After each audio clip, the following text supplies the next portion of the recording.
Falemos então do raciocínio aditivo e cálculo mental. Existe um conjunto de objetivos para este tema. Uh,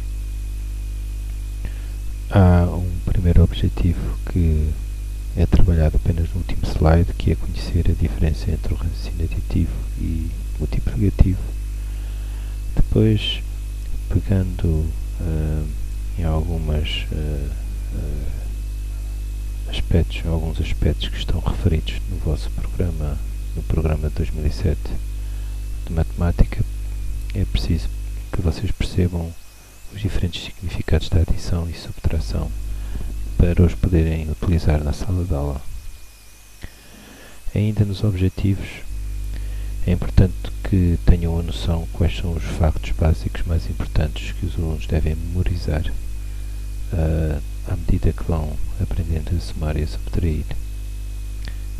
Devem também ter a noção do que significa realizar estimativas simples, saber como é que se utiliza a linha numérica nas operações de adição e subtração, identificar diferentes formas utilizadas no cálculo mental para realizar estas operações, portanto, de forma sem recorrer ao algoritmo tradicional e eventualmente sem recorrer também ao papel e lápis. Não quer dizer que o cálculo mental não permita que possamos recorrer ao papel e lápis, não da mesma forma como recorremos habitualmente quando o fazemos utilizando o algoritmo tradicional. Saber quais são os três níveis de aprendizagem no raciocínio aditivo e saber elaborar questões problemáticas que se enquadrem neste tipo de raciocínio. Então, perguntamos nós o que é o raciocínio aditivo.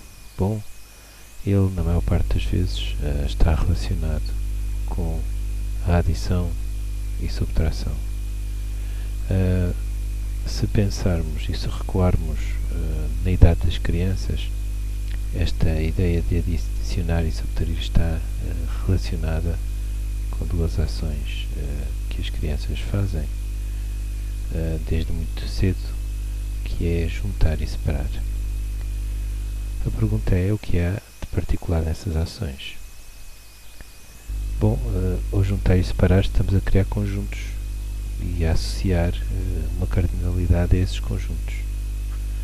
Sabemos desde muito cedo que quando juntamos obtemos no final um conjunto maior, com maior cardinalidade, com maior número de elementos, e o contrário quando separamos. Alguns autores referem, sobretudo franceses, referem que este tipo de conhecimento empírico chamam-lhes eles a este tipo de conhecimento empírico teoremas em ato, e são conhecimentos que estão associados à ação, que resultam de uma experiência prática, portanto empírica, e não necessariamente resultam de uma operação de cálculo, mas sim de uma tarefa de juntar e separar que eles fazem como experiência cotidiana. À medida que as crianças vão aprendendo a raciocinar aditivamente, elas terão que passar por um conjunto de experiências, e os investigadores identificaram diferentes formas, caracterizando-as em situações problemáticas, como vamos ver mais à frente. Dizemos então que saber raciocinar aditivamente implica saber acrescentar, combinar, retirar, comparar e completar. Significa saber utilizar as propriedades da adição e da subtração, e saber relacionar as operações inversas, isto é, saber que quando adicionamos algo, o resto ou a diferença poderá resultar numa das parcelas se passarmos a subtrair. Olhando para o exemplo que está no slide, 5 mais 4 igual a 9, logo 9 menos 4 igual a 5 e 9 menos 5 igual a 4. O que é que significa cada uma das situações que referi há pouco e que estão ligadas a situações problemáticas? Acrescentar significa quando eu inicio ou tenho um determinado conjunto inicial e acrescento algum conjunto de objetos. O combinar é quando combino dois conjuntos com objetos que se distinguem, por exemplo, a cor ou a forma. O retirar é quando retiro de um conjunto inicial e obtenho um conjunto mais pequeno. O comparar, quando comparo quantidades entre dois conjuntos, qual é que é o maior, qual é que é o menor. E o completar, avalio qual é o número de objetos que faltam para igualar um determinado conjunto, um conjunto maior. Olhando para o slide seguinte, que é um slide um pouco mais complexo, nós apercebemos-nos de um conjunto de coisas. Por um lado, é que existem problemas diretos e indiretos. E aqueles que são os diretos, que estão na primeira linha, são aqueles que habitualmente são trabalhados mais usualmente nas salas do primeiro ciclo. Reparem que eles correspondem também habitualmente àqueles que são mais simples de resolução. Nas linhas vocês vão encontrar diferentes situações problemáticas associadas a cada um daqueles tipos que eu referi nos slides anteriores. Acrescentar, combinar, retirar, comparar. São exemplos de como, para cada uma das situações, para cada uma das linhas, podemos conceber esses problemas. Por exemplo, pegando no acrescentar, verificamos que o problema direto é um problema em que as variáveis, a variável, ou seja, aquilo que nós perguntamos, é o resultado, portanto questionamos qual é o resultado da operação, enquanto nos indiretos é uma das parcelas. Já no retirar, o que nós verificamos é que na primeira linha o que questionamos é a diferença ou o resto, e nas outras duas situações, nos problemas indiretos, ou questionamos o aditivo ou questionamos o subtrativo. Isto significa que um mesmo problema poderá ter três formas, e é importante que nós saibamos e tenhamos conhecimento destas pequenas diferenças que são grandes para os meninos mais pequenos, porque o que se verifica na prática é que é preciso treinar todas estas formas. E também se sabe que os problemas indiretos são aqueles que são mais difíceis. Olhando para o slide seguinte, verificamos uma das razões pela qual é importante que os alunos saibam ou treinem diferentes formas, diferentes tipos de problemas, como aqueles que vimos no slide anterior. Reparem que quando um aluno resolve o problema que está no slide, ele poderá, por tentativa e erro, encontrar o valor 10, que somado a 12 resultaria 20, mas também pode descobrir que, e deve descobrir que, se retirar 12 a 20, obviamente vai ter o número inicial das cartas de Yu-Gi-Oh! Ora, há dois aspectos aqui importantes associados a este tipo de raciocínio. O primeiro é que o problema está associado a uma ação de juntar e, no entanto, a criança que resolve utilizando o sinal de subtração está formalmente a utilizar o sinal de subtração num problema deste tipo, de juntar. Depois, a representação formal da adição e a representação formal da subtração são utilizadas para representar a mesma situação problemática. Ora, estes dois aspectos facilitam a compreensão da relação que existe e a relação de inversa que existe entre a adição e a subtração. Podemos nos questionar como é que os alunos resolvem os problemas. Bom, eles irão desde cedo utilizar esquemas e desenhos representando a situação, daí que os problemas devam ter a ver com situações, com contextos que eles conheçam. Eles apresentam ou devem apresentar as suas próprias formas de resolução. Não devemos impor uma forma formal para resolver os problemas. Devemos procurar que eles registrem os seus pensamentos e depois comuniquem e apresentem essas soluções aos colegas e possa existir uma discussão no contexto de sala de aula sobre as diferentes soluções, as diferentes resoluções apresentadas pelos alunos. Os registros que fazem vão mostrar, de certa maneira, qual o nível de aprendizagem que eles têm no que respeita às operações que realizam, às operações de contagem. Falaremos disso mais tarde, mas eles são três, é um nível por contagem, estruturado ou formal. Eles irão ou não utilizar símbolos formais para representar as diferentes situações, utilizando as operações de adição e subtração. O nosso objetivo é representar formalmente esse processo que eles utilizam e introduzindo os símbolos para que eles aprendam a associar os símbolos com os numerais e com o sinal de adição e subtração à operação que realizaram utilizando os esquemas e utilizando os desenhos. Falaremos então dos diferentes níveis de aprendizagem no que respeita ao cálculo.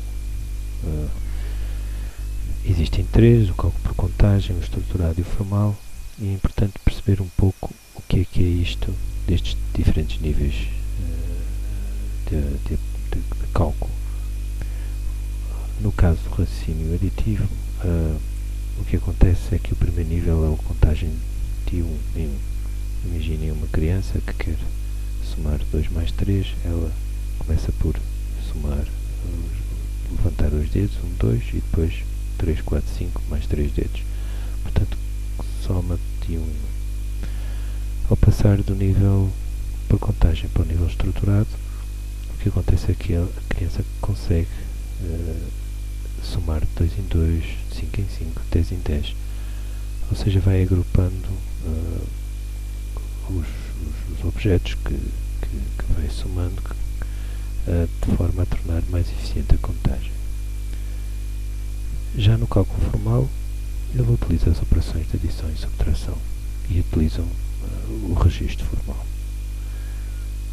O slide seguinte apresenta diferentes situações em que as crianças utilizam diferentes níveis.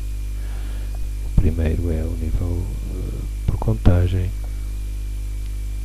O segundo é já um nível estruturado. Reparem que a criança utiliza a linha numérica para registrar os seus cálculos e a operação que utiliza é por etapas. Soma primeiro 2 ou 28 e depois soma 30 e só depois soma 9. Finalmente,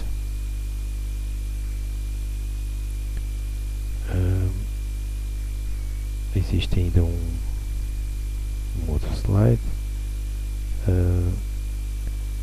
que mostra o cálculo formal, e no cálculo formal o que nós verificamos é que as crianças utilizam já um conjunto de propriedades. Neste caso, o facto de se conseguir que somar 50 mais 50 é o mesmo que somar 48 mais 52 através de um processo de compensação. Outras questões que são importantes para à medida que as crianças vão aprendendo a somar e subtrair, é importante que elas iniciem o treino do cálculo mental. E esse cálculo mental que eu pretendo falar um pouco nos próximos slides. No slide seguinte apresento uma ideia daquilo que são alguns factos básicos que penso que já falei também quando referimos alguns aspectos da aprendizagem da matemática do pré-escolar e do primeiro ciclo, que é a contagem crescente e decrescente, 2 em 2, 5 em 5, conhecer os amigos do 10 e saber decompor números.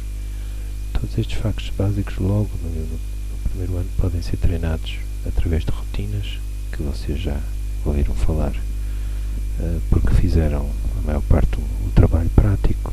A rotina não é mais do que um treino no início de uma sessão de matemática para eles adquirirem destreza, por exemplo, contando 2 em 2 de forma crescente ou 2 em 2 de forma decrescente, conhecer os amigos do 10 e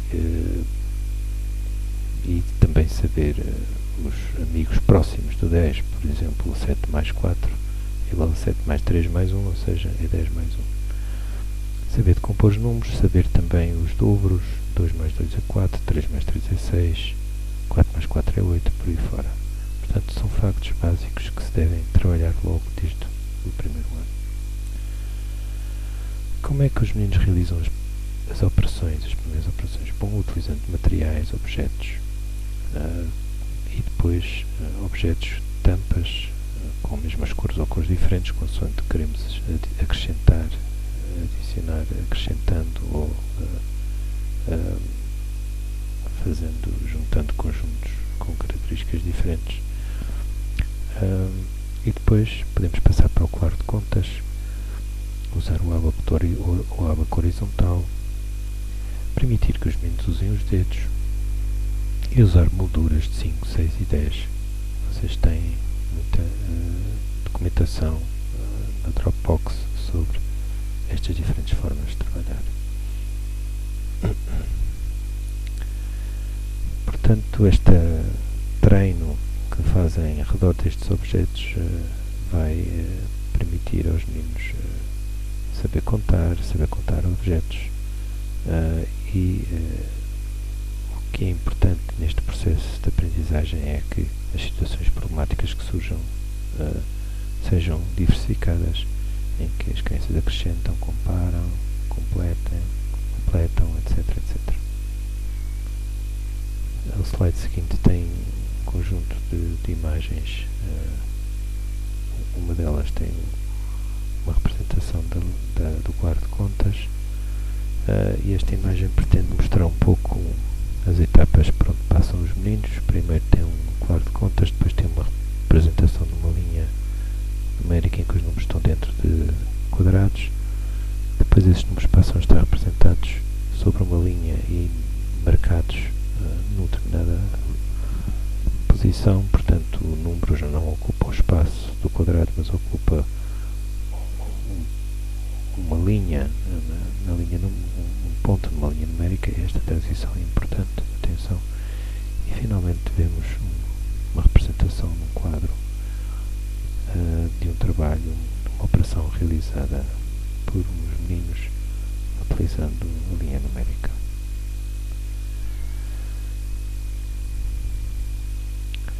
Então, o que é isto do cálculo mental? Bom, podemos dizer que o cálculo mental, quando se realiza o cálculo mental, não se recorre ao algoritmo tradicional. Para realizar o cálculo mental é preciso conhecer os factos básicos da matemática. Alguns factos básicos, como saber os amigos do 10, esse é logo imediato. Saber contar 2 em 2, 5 em 5 e 10 em 10, não só de forma crescente como decrescente. Permite-se realizar estimativas rapidamente e, caso a caso, os alunos que realizam cálculo mental utilizam estratégias próprias e adequadas para si próprios, isto é, aquelas que eles sentem que estão mais próximas e que lhes permite chegar ao resultado de forma mais rápida e de forma mais eficiente. Portanto, poderemos dizer que permite avaliar, antes de realizar o cálculo, convida os alunos a avaliar as situações de cálculo.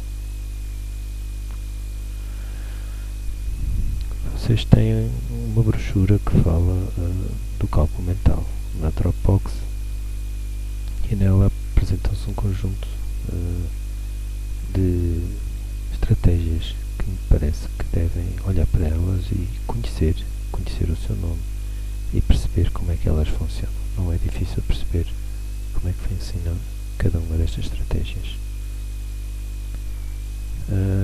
Reparem que há referência às propriedades e aos números amigos, como não poderia deixar de ser. E no que respeita à subtração, fala-se na compensação e na decomposição também. Como nota, saber o que é que significa aditivo, subtrativo e diferença o resto numa subtração. Finalmente quero-vos falar daquilo que é os algoritmos tradicional. Aqui falarei apenas da subtração, porque o da adição com transporte parece-me que todos vocês conhecem bem. Chama-se por transporte porque há uma dezena que é transportada para uma centena, assim, etc.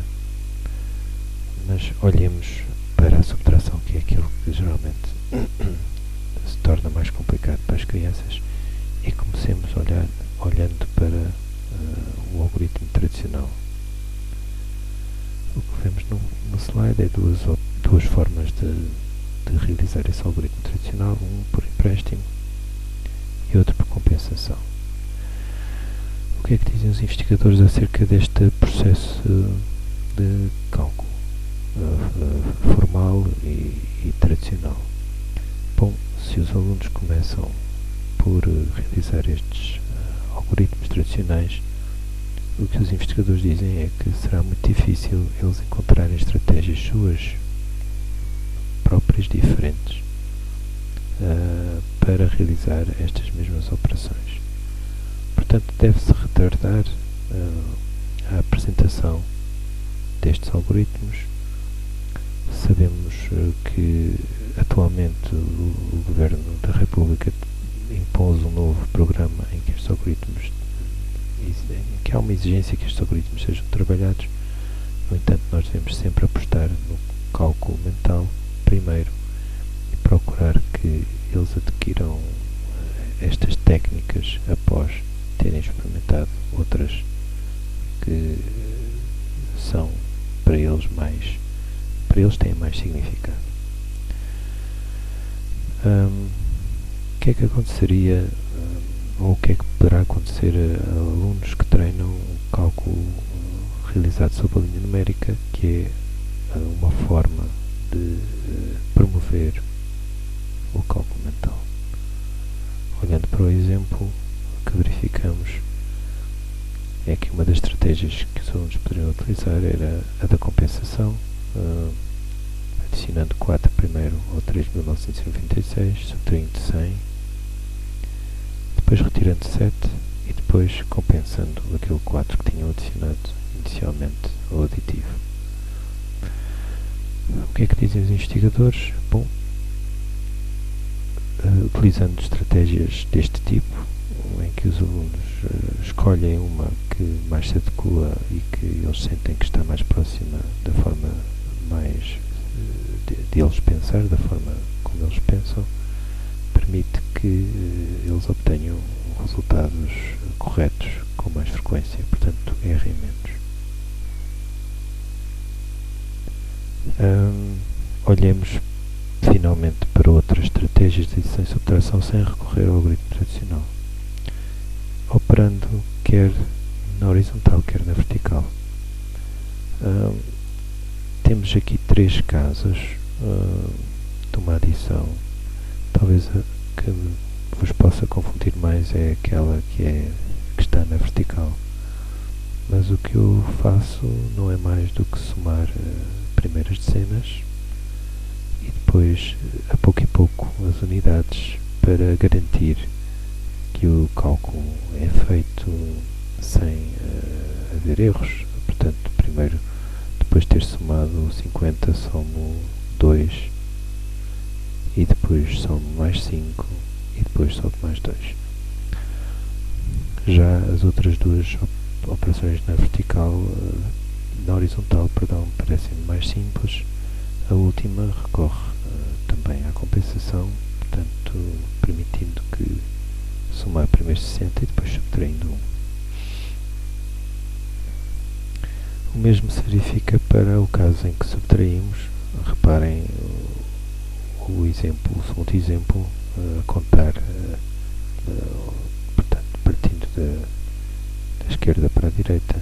O segundo exemplo tem um pormenor de ter representado um número negativo. Ora, é possível, se for convencionado, um sinal para este número pode ser uma bola à volta do número ou outra coisa, de forma a nós sabermos que temos que retirar 6 para obter o resultado final. Talvez